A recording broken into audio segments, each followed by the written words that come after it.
taageero taageerisiin waxa taageerisiin waxa hadda sheegaysiin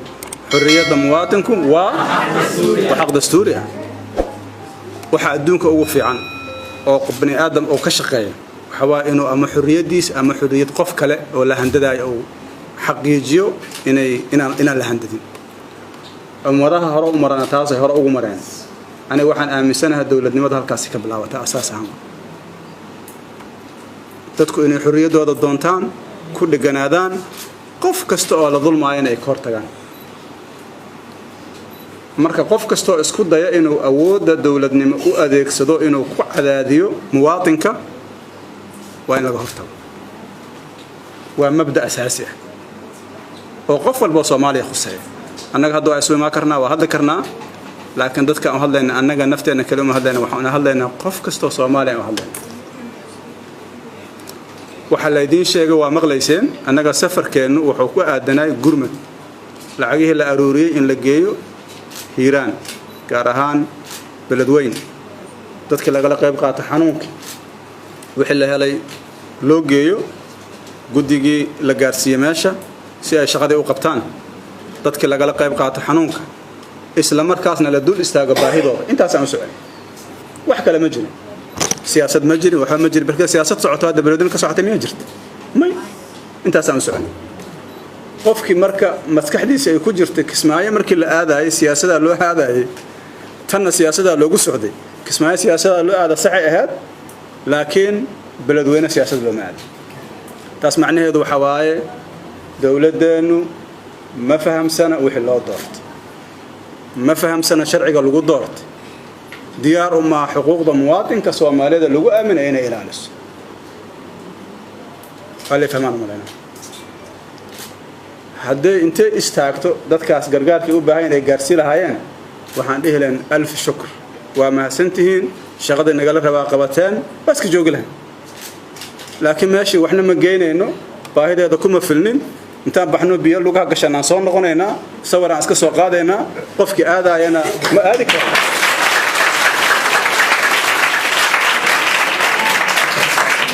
aniga sideedaba siyaasadda saraxadan ka aqaan been kama aqaan wax sax ma madaxweynaha Sacuudi ku warbixiyay waxa la tagay hal saac oo subaxnimo waxa laga baxay 5 saac iyo googo intaas mar walba qiso cusub aan loo alifay marka ugu darada waxay ahayd war garoonkii biya galcanaya ma lagu dagi karaba waxaan war garoonka annaga dalkaana deganaa waan naqaanaa biyo kama jiraan waxaan la qaado waana la geeyay meesh astaghfirullah ana lama geeyna dhaxal naga la soo celiyay markaan beledweyne kor tagnay oo garoonkii aan aragnay soo kala jiray baalk xamar markaan ku soo dhawna ya بايلوتكي وحول الدودي مدحين ما شاء مدحين حس الشق حول مدحين قرانك وقوين هاي دنا قوين لو مدغ كر نيه waxaan ay tusayso wixii airportka lagu tusoo waxba kama jiraan waa idin celina ana oo idin ma wada meesh ninkii maskaxdiisa waa isbedeshay xiriiro sameey isla markii diyaarad military oo diyaaradda anaga aan wadana markii ugu yartaa laba marka culus oo dalka Ethiopia laga leeyahay ka degtay بايلوتku waa maqlaay waa kala jiray waa ninkii marka meesh tagnay airportka sida la idin sheegay airport laga gabeys karo yani laga booraysan karo qofkan biyaysan beenta intaas la eg inay madaxda dawladda ku mashquush oo dadku ku mashquush oo annaga intaas nagu rafaadis runtii waxay nala noqoto waxaan fiicnay marka dareenkayga marka ay la wadaago ani wax fiican aan warka sababtuna waxa dadka Soomaaliyeed waa dad baariyaala waa dad fududahay inay ku aaminaan dawladdu mar walba tilaab kasta ay qaado waxa imaanaya wax looga aamin baxo anaga laftigeena dad waaweynana hadda macnaha hadda maanta waxaan soo xaqiijinay garoonka wixii laga sheegay inay been ahaayeen dadka reer beledweyne waxay ogyihiin garoonkoodana biyo fadhin adinka hadda warbixina qaadanaysiin dawladdu inaysan awood u lahayn anaga mucaarad waana laakiin mucaarad wax dhisayaan maxaa wax ku dhisaynaa sharci qoryamaan ugu aragtay aniga xas shaqo wadana maya ولكن مي أنا كلا هذا الدولة ده الدمية مايا أنا وحالنا الشرع هلا إلالي دولة نمد وشرع هلا إلالي وحقوقه الريانة حرية المواطن دولة كسته وكسر شقيس الدكتاتورية مصير كروحي هاد بابا يبربر تاريخ هنا كتك تاني شرع هذا أنا أقول رئيس صدق سنة دجال سكية هاي نقطة ومليح للعنة macquul ma taha hadda in haddana dib aan u bilaawno sheekada ku celin mararka qaar waxaa islaada Soomaalidu nin kastaba wuxuu rabaa inuu Maxamed Siyaad Barre war aqli ma aha taas Maxamed Siyaad Barre hadda maanta hadii la soo celiso wuxuu ku khasbanyahay soo u fikir jiray ka duwan inuu u fikiro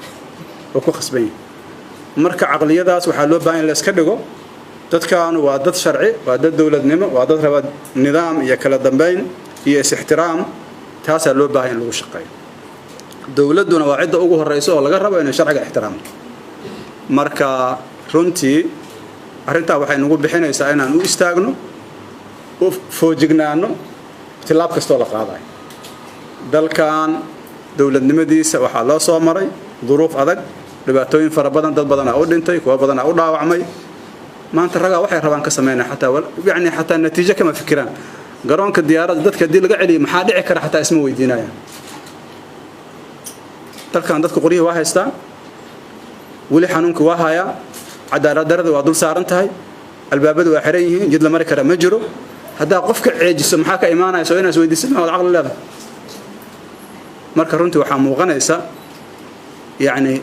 qofka caadiga ah oo normalka aqliga inuu ka hooseeyo aqliga dawladda I'm sorry to say that qofka caadiga ah oo normalka Soomaaliga aqliga waa ka hooseeyo dawladdan waxa laga rabaa inay dadka dhan ka horeyso oo institutionadeedu u adeegsato waxa ugu fiican ay sameyn karto arinta madaxweynuhu ka dhawaajiyay oo ah in la toojar gareeyo dadka ganacsatada mesela shirkadaha diyaaradaha iyo civil aviation waxa la rabaa inay bareeraan oo ay dhahaan go'aankaas annaga soo saarnay siyaasi waay laakiin ina adeegsaday wiil masaakiin oo soo shaqo tagay oo reerkooda u soo shaqo tagay waa nasiib darro haddana madaxdii qaar kamid ay handadaan oo ay dhahaan tilaabo laga qaado oo maxaa tilaabo ka qaadaysaa adaa dambiile qofkan waa shaqaystaa waxa siisa shati oo ku duulo shuruudiyo soo buuxiyay waa ganacsana waqtigiisa yaa cuntay madax wareera ku riday garoonkii markuu tagana biyo kuma jiraan marka yaa dambiila أنا وحن قبا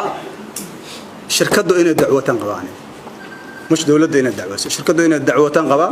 والدعوة كفرت السيفل أفيشن كي دولة سيدا صح لا تسوى ماذا شان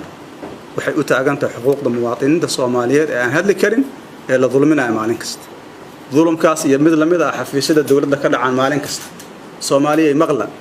عبشدين سوق غارسية ماذا شان والله ثم والله ديار عنا وقادنا ماش أقول سريسان قارسيننا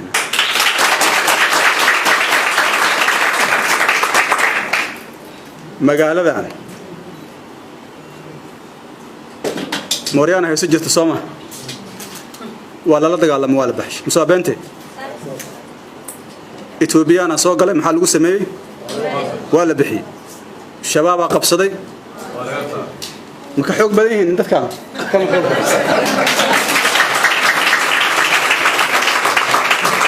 والله ثم والله والله ثم والله والله ثم والله هذا سن جوجين وبحنينا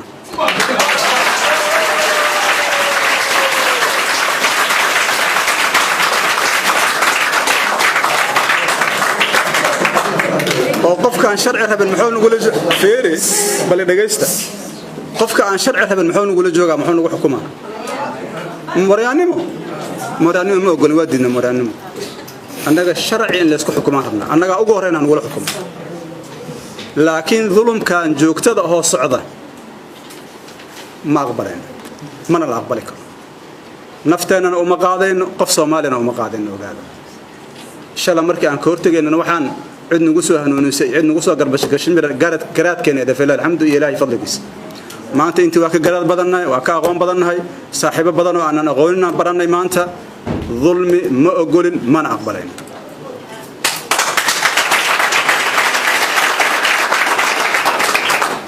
دل كان شرعي وليه هاي شرعي قاصرنا على الوكالة بنبه شرعي عندي كبحذا هرتد أنت عنا أكو تلاقش ومحي شاب قدوين وحي قدوين لمان وحي قدوين لمان كم واكو توجر قري وحوكو الدين تاني سيدان ربو آمن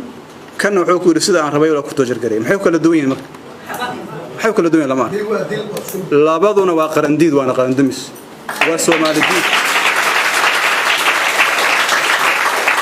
وسومال الدين ومدن مديد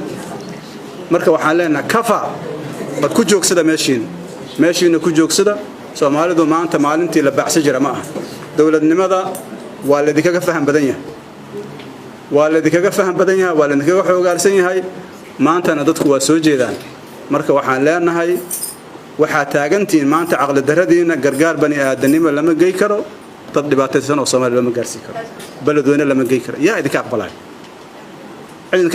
jirto marka waxaan rabaa walaalahay in aan isku khaldamin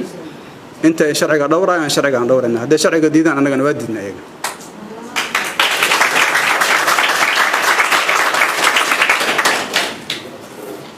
waxaan rabaa nuqdo kale in aan ugu gudbo waxaa la yiraahdaa xurriyadda iyo xuquuqda waa la soo qaataa la isma siiyo aniga saraxatan waa enjoy gareena amalkan sababtuna waxa waaye xuquuq qof qaadanayo oo laga soo dhigayo oo tuuga de tuugana ceyrsato wax ka fiican miyaa jira warqabta tuugada ka daba taga wixii adduunka ugu fiicnaa ugu qaalisnaa rabaa inay qaataan waa xurriyadaada wax ka weyn miyaa jira maxaa uga tanaasuleysaa marka xoog badan yihiin nimanku aan iska dhicin marka intaas aan noo ballan wasalaam alaykum